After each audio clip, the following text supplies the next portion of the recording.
السلام علیکم اسٹوڈینٹس، آج کی اس ویڈیو میں ہم تھیسس کے چیپٹر نمبر 1 کو تفصیل سے سمجھیں گے۔ یہ چیپٹر سب سے بنیادی اور اہم حصہ ہوتا ہے کیونکہ اسی سے آپ کے تحقیقی کام کی بنیاد بنتی ہے۔ ہم نے تھیسس کے لیے جو ٹاپک سلیکٹ کیا ہے اس کا عنوان ہے کولسن وائٹ ہیڈ کے novel the under ground railway میں شناخت اور تعلق کی تلاش۔ اب میں ایک ایک سیکشن اوپن کر کے آپ کو بتاؤں گا کہ ہر حصہ کیسے لکھا جاتا ہے، کن باتوں کا خیال رکھنا ضروری ہے۔ سیکشن 1.1 یہ حصہ ہمیں بتاتا ہے کہ ہم نے یہ موضوع کیوں منتخب کیا اور اس کی اہمیت کیا ہے۔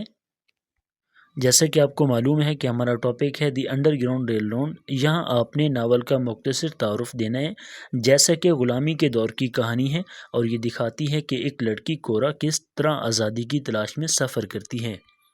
اس حصے میں آپ نے یہ بھی واضح کرنا ہوتا ہے کہ آپ کی تحقیق کن موضوعات پر ہے، جیسے شناخت، تعلق کا احساس، نسل پرستی، غلامی۔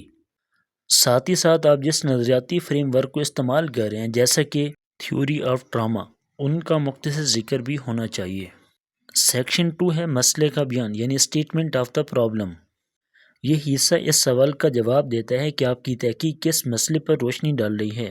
یہاں آپ نے یہ بھی لکھنا ہوتا ہے کہ غلامی، جلاوطنی اور ظلم کس طرح ایک انسان کی شناخت کو متاثر کر سکتے ہیں۔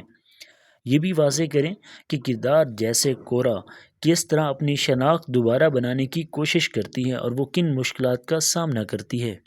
چیپٹر نمبر 1 کے تیسرے سیکشن میں ہم دیکھیں گے آبجیکٹیوز آف دا اسٹڈی یعنی تحقیق کے مقاصد۔ اس حصے میں آپ نے تحقیق کے 4 یا 5 صاف اور واضح مقاصد لکھنے ہوتے ہیں، جیسا کہ غلامی اور نسل پرستی کے اثرات پر روشنی ڈالنا، کورا اور دوسرے کرداروں کی جدوجہد کو سمجھنا، تعلق کے احساس کی تلاش کو بیان کرنا، ناول کے ذریعے سماجی مسائل کو اجاگر کرنا۔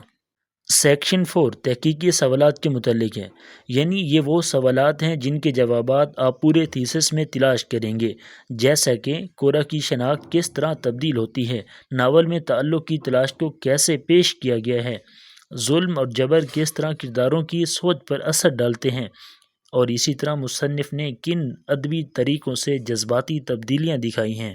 اس کے بعد ہمارے پاس سیکشن 5 ہے سگنیفیکینس آف دا اسٹڈی یعنی تحقیق کی اہمیت کیا ہے۔ یہاں آپ نے یہ لکھنا ہے کہ آپ کی تحقیق کس لیے اہم ہے۔ آپ بتائیں گے کہ یہ تھیسس افریقی نژاد امریکی ادب کو بہتر طور پر سمجھنے میں مدد دیتا ہے، یہ ادب کو آج کے سماجی مسائل سے جوڑتا ہے، یہ غلامی کے نفسیاتی اثرات پر روشنی ڈالتا ہے۔ چیپٹر نمبر 1 کا سیکشن 6 حدود کے متعلق ہے۔ یہ حصہ بتاتا ہے کہ آپ کی تحقیق کن حدود پر ہے، جیسے ہمارا topic the under ground rail ground, تحقیق صرف اسی پر ہوگی، کسی اور ناول پر نہیں ہوگی۔ تحقیق کا مرکز صرف شناخت اور تعلق کا احساس ہے۔ یہ حصہ مختصر لیکن واضح ہونا چاہیے۔ اب ہم سیکشن 7 کو ڈسکس کرتے ہیں آرگنائزیشن آف دا اسٹڈی یعنی تحقیق کی ترتیب کس طرح سے ہوگی۔ یہاں آپ نے یہ لکھنا ہے کہ آپ کے تھیسس کے مختلف چیپٹر میں کیا ہوگا۔ مثال کے طور پر پہلے چیپٹر میں تعارف ہے، دوسرے چیپٹر میں لٹریچر ریویو ہے، پھر طریقہ تحقیق ہے، تجزیہ اور بحث، اور آخر میں نتائج اور سفارشات ہیں۔ اس کے بعد ہمارے پاس ایک اور سیکشن ہے ڈیفینیشن آف کی ٹرمز۔ یہ آخری حصہ ان اصطلاحات کی تعریف فراہم کرتا ہے جو تھیسس میں بار بار استعمال ہوں گی۔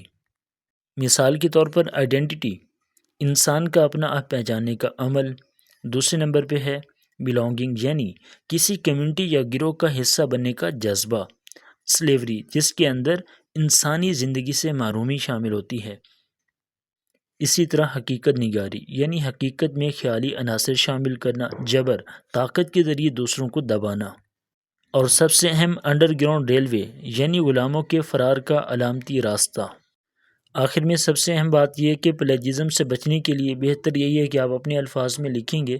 اگر آپ کہیں سے ڈیٹا کاپی کر رہے ہیں تو ساتھ میں اپنے ریفرنس لازمی دینا ہے۔ اسی طرح آپ ریفریزنگ بھی کر سکتے ہیں۔